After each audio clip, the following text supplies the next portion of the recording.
น้องฝนตกทำผ่อนเข่าฝนตกทำเข่าเกี่ยวกันหมดแล้วฝนตกแล้วนี่ตั้งจากไว้ตกมาโดนเนาะอากาศดีนอนเว้นพอเป็นพี่น้องนอนเว้นวัดมือเลยค่อยค่ะพี่น้องเอ้ยโมเมนฝนตกทำมาหน่อยแล้วบ่จังเนาะโมเมนน้ำไหลเข่าอันน่ะมาหน่อยแล้วบ่จักบดมาหน่อยอยู่แล้วบ่จักเดี๋ยวสิลงไปเบิ่งก่อนแห้งเติบได้พอเป็นพี่น้องเบิ่งผูน้ำไหลหยุดแห้งอะไรแห้งหนึ่งผักอะไรนี่ฝนตกผักอะไรพอเป็นพี่น้องฝนตกแห้งเติบคักถ้าบตี้วานทำเข่านี่คือดีใจแห้งเลยเพราะว่าฝนตกเนาะมันไม่ตกแต่โดนแล้ว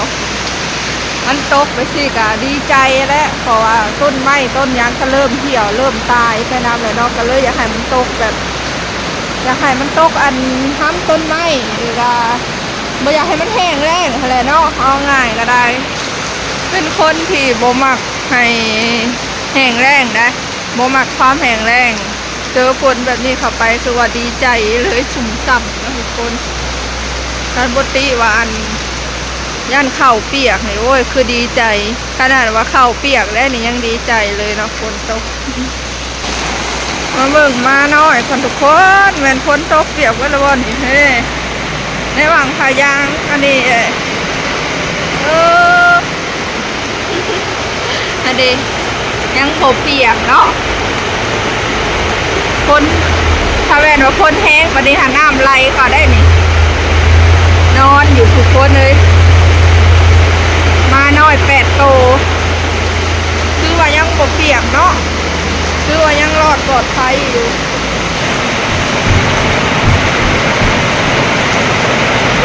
แห้งผักอะไรตกแห้งทั่วทุกภาคเลย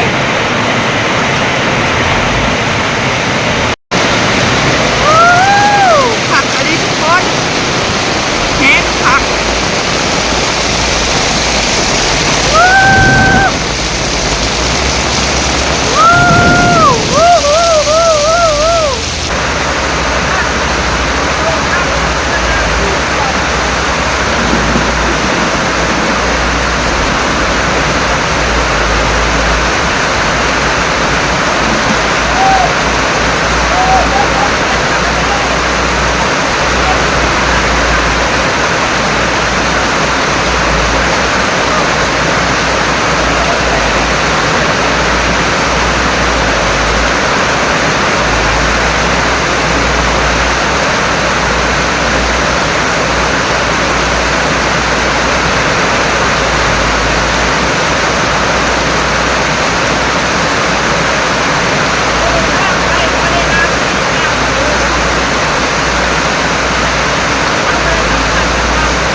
2 โตนี่ก็จังเป็นแข่งกันค่ะโตผู้ต่อโตผู้ได้ของพี่น้องอันนี้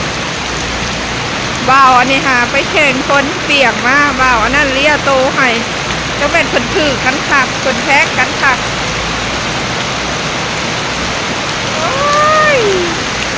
ขี้กระเดือนคนตกแล้วขี้กระเดือนออกเนี่ยไก่เห็นในไก่กินได้นี่ขี้กระเดือนเบิ่งสภาพไก่กันนาวกระจอดกระแจ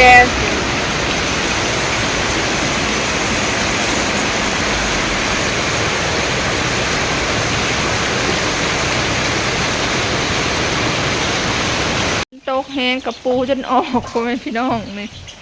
เอากระปูย้ำนี่มันเลยกระปูย้ำนี่ย้ำเกี่ยวข้าวแล้วเลยเริ่มมันเริ่มมันกินแซ่บเลยอันนี้เป็นตัวผู้เนาะสบายดีทุกคนสบายดีอีกครั้งหนึ่งเนาะ หลังจากหอดยามแรงๆทำก็มาหนึ่งเข่าเนาะพ่อแม่พี่น้องหนึ่งเข่าล่างถ้วยเห็ดเวียงยามแรงคือเก่ามื้อนี้เนาะมื้อนี้บ่ได้ไปนาเด้อมื้อนี้มีแต่อันเอื้อย2 คนกับหลาน2 คนไปเนาะขี่รถคันเดียวอัด4 คนจ้ะวะค่อยทำบ่ได้ไปมื้อนี้ค่ะพ่อแม่พี่น้องโอ้บ่ได้ไปนาจ้ามื้อนี้นะมื้อนี้อยู่เพื่อนเนาะ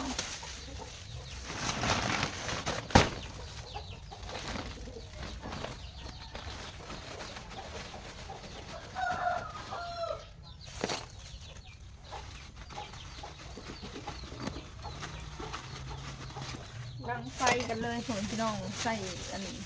ถ่าน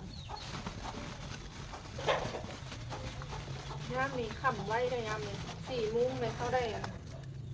ขึ้นมาเห็ดแล้วเนาะ4 โมงเลยขึ้นได้มาดังไฟไว้แหละ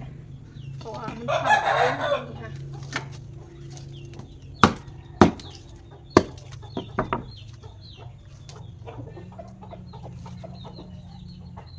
คนกะ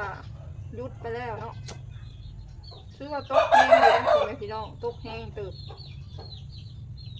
สุ่มสัมไปอีกลายมือเลย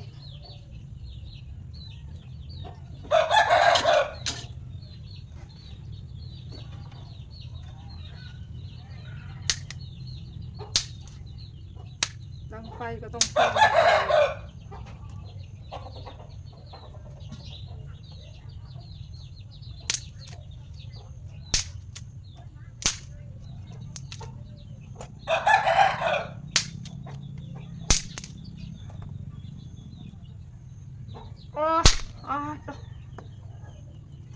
เจ็บมือยอดเจ็บมือยอดจังเปียกเบิดบนนั้นดังไฟล่างถ้วยนี่ก็ได้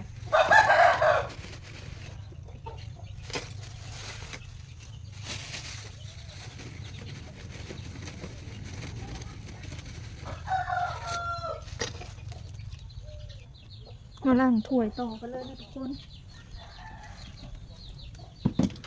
ถ้วยก็ไม่ลายดอก2 ใบกับจาน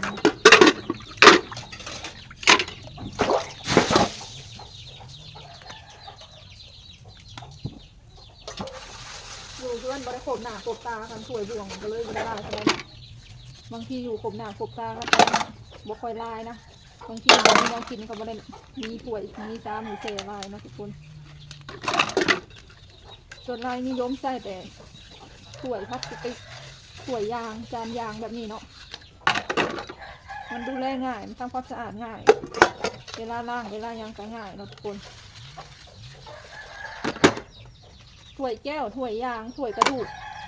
ส่วนลายค่ะมันโมเมนต์งานหันงานนี่ในเรือนบ่มีงานนั่นงานนี่ในเรือนจะบอกปล่อยเอามาใส่เนาะจะเอาแต่ถ้วยยางจานยางแบบนี้เลยมาใส่ถ้วยงามๆกับมีอยู่แต่ไม่ได้เอามาใส่ทุกคนใช่ต่อเมื่อมี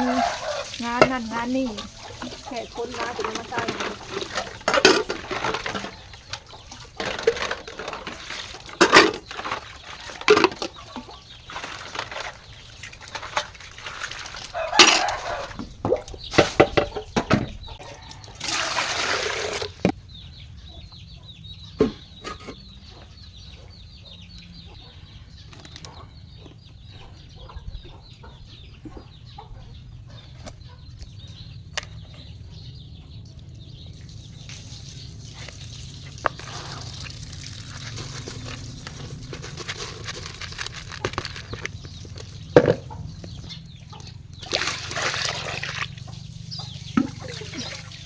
ข้าวก็1ละลายเป็นไดโขหน่อยคนกินหมาข้าวถ้วย1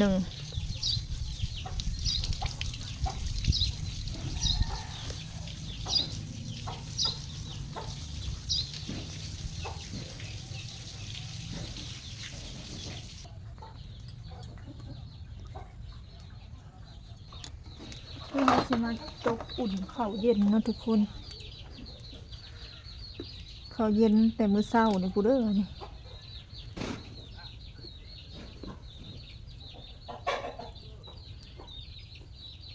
ช่วงนี้ นี้ก็สิเห็นเฮ็ดคลิปอยู่แต่เฮือนแต่หน้าเนี่ยเนาะ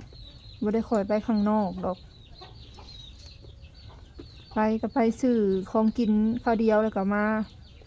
บ่พอได้ถ่ายคลิปถ่ายบรรยากาศข้างนอกให้เบิ่งปานใดเนาะทุกคนจังใดก็พ่อแม่พี่น้องอย่าเฝ้าเบื่อกันเด้อเนาะ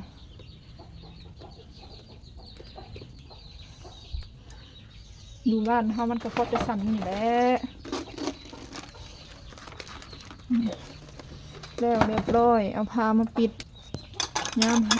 เช้ายามแรงก็เฮ็ดแบบนี้แหละทุกคนเฮ็ดแบบนี้ทุกมื้อเฮ็ดแบบนี้ประจำเป็นอันเวียกประจำวันไปเลยเนาะมาเกลือไก่กันเลยเนาะพ่อแม่พี่น้อง4 โมงไปแล้วไก่ก็ได้เวลากินเหยื่อแล้วไก่ก็ไม่ได้ลายก็ได้ดอกประมาณ20 ตัวนี่แหละเลี้ยง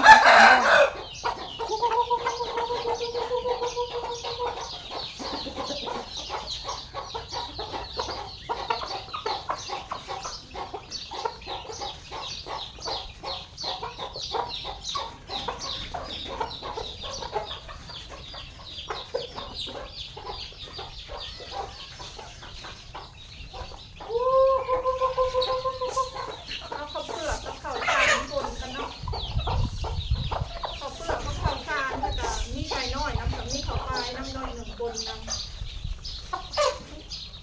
เกลือเศร้าเกลือแรงคือกันกับมาโลดมาก็เกลือเศร้าเกลือแรงมาก็ได้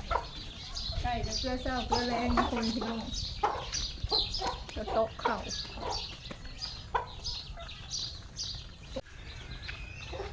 ข้าวเปลือกปนข้าวสารมาเบิดเดี๋ยวบอก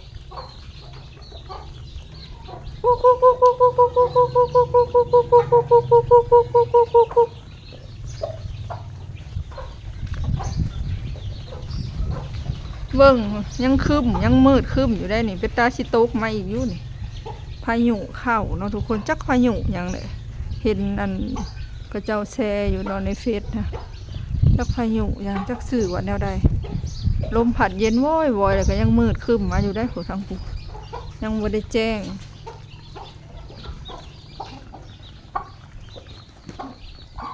เอาแล้วเนาะทุกคนสำหรับคลิปนี้ขอจบเอาไว้สำหรับก็เด้อคลิปหน้าพบกันใหม่ฝากพ่อแม่พี่น้องกดไลค์กดแชร์ฝากโฆษณาฝากกดติดตามน้ำเนาะคลิปหน้าพบกันใหม่เด้อจ้าคลิปนี้กับบ่มีอย่างไรเฮ็ดเวียกแรงให้เบิ่งถ่ายบรรยากาศให้เบิ่งเนาะทุกคนบรรยากาศอยู่วันนองคอกหน้าเฮาฟ้าลังฝนเนาะฝนตกใหม่ๆก็ประมาณนี้แหละดินก็สุ่มซ้ำเอาแล้วเนาะว่าอะไรไปกับกัน